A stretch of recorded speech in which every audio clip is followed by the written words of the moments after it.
Everything is so good now.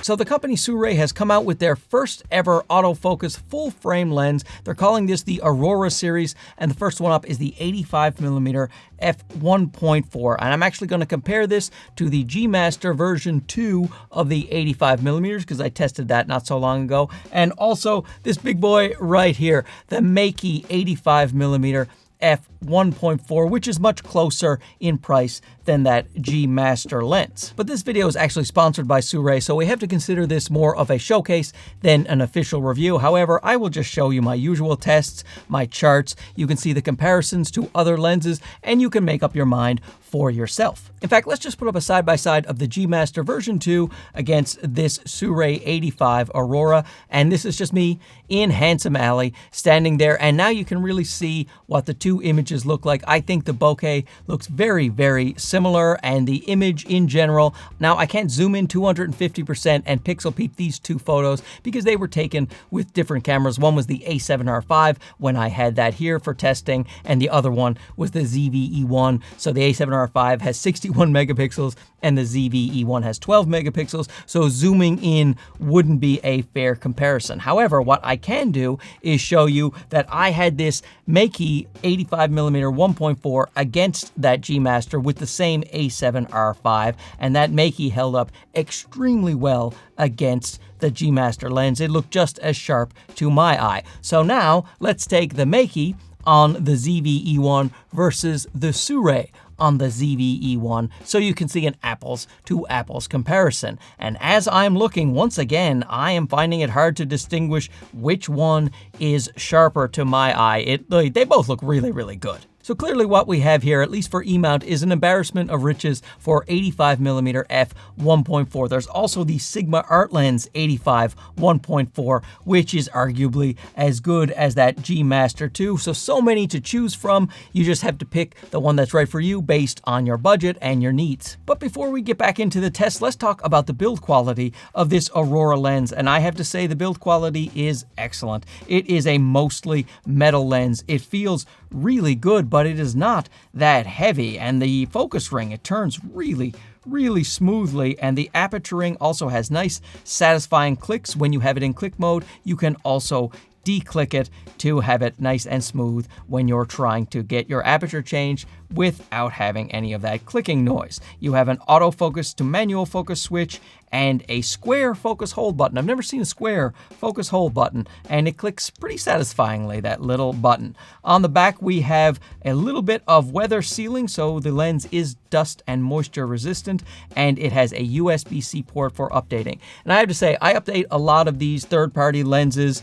with the USB-C port in them, and Sirui has the best version of that. There's just never any hiccups. You just plug it in, it updates very, very well, very quickly. You'd be surprised at how many times I have found it tricky to update a lens through the USB-C, but the Sirui one does it very, very well. Has a very common 67mm filter thread on this nice compact lens that is only 538 grams. 538 grams for an 85mm f1.4 that is not a G Master 2. In fact, the G Master version 2 is heavier at 642 grams. And this Meike lens that we're comparing it to is 723 grams, so that is the heaviest of the three. I think this lens feels great and it looks great. I'm not a huge fan of the way that they've written the 85 f1.4. That font is not my favorite. It makes the lens look a little bit busy to me. I kind of wish they had chosen a more subtle font for that 85 f1.4, but hey, that's just my taste. I would like the lens to look a little more uniform with its text. Has a nice solid round hood with a little rubber ring around it for extra grip. And it comes in this cute little carrying case, and I appreciate that. That's a nice touch from Sirui. So let's talk a little bit more about optical performance. We have established that the lens is quite sharp. It is sharp in the centers, and it is also sharp in the corner. But if you take a look at this photo right here, you will see that there is a nice amount of pin cushion distortion. So you are definitely going to want to correct that in post. Now, with a portrait lens, some people actually like a little bit of pin cushion because it thins out the face a little bit, but personally, I want the images to look proper, so I would correct correct that pin cushion distortion. I find about a -7 will do it, and then you will also get rid of that vignetting if you use about a +20. So those are the corrections that I would use, and there is no Lightroom profile for this lens. I find that is one of the drawbacks of the lower priced lenses. No matter how good they are, often they don't offer a Lightroom profile in Lightroom or even on their website, and that is the case for Sirui. So I would say to Sirui, if you are watching, then please add a Lightroom profile at least on your website so we can just correct it with one click. Now you can do what I suggested. However, it'd be nice to have that Lightroom profile for that easy fix. When it comes to autofocus, the lens performs great. It grabs the eye, it doesn't hesitate, there's no fluttering, there's no hunting. It does a really good job of obtaining focus. Even when you're in a lower light situation out with video, I found the lens to be very solid when it came to autofocus. I had no trouble whatsoever with the lens keeping perfect eye autofocus.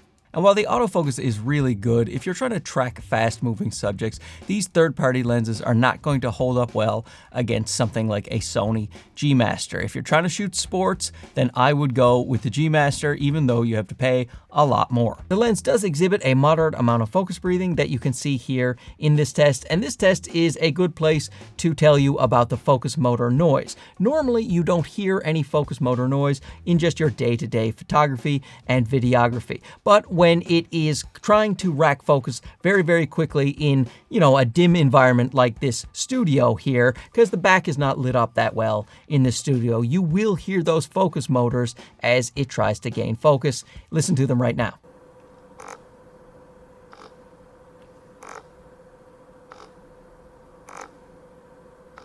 Now, like I said, you're not going to hear those motors in your day-to-day photography and videography, but when the light starts to drop and it's trying to do big focus pulls, you will hear it. Now, of course, this is a third-party lens, so you are stuck with that focus breathing. No focus breathing compensation in the Sony cameras with third-party lenses. As you saw from those handsome alley photos, the bokeh is just smooth and beautiful, and if you compare it to the Sony f1.8, the 85mm, that is around the same price as this lens, you can see how much more background separation you get with that f1.4. And this lens right here, the Sirui, is about as sharp as that 85mm f1.8 when it's at f1.8. If you stop this one down to f1.8, it will be sharper than the 85mm, where is it? Sony f1.8. The bokeh balls are awfully impressive on this lens. Very round, very clean, no haloing, no onion ring. Some nice sweet balls on this lens.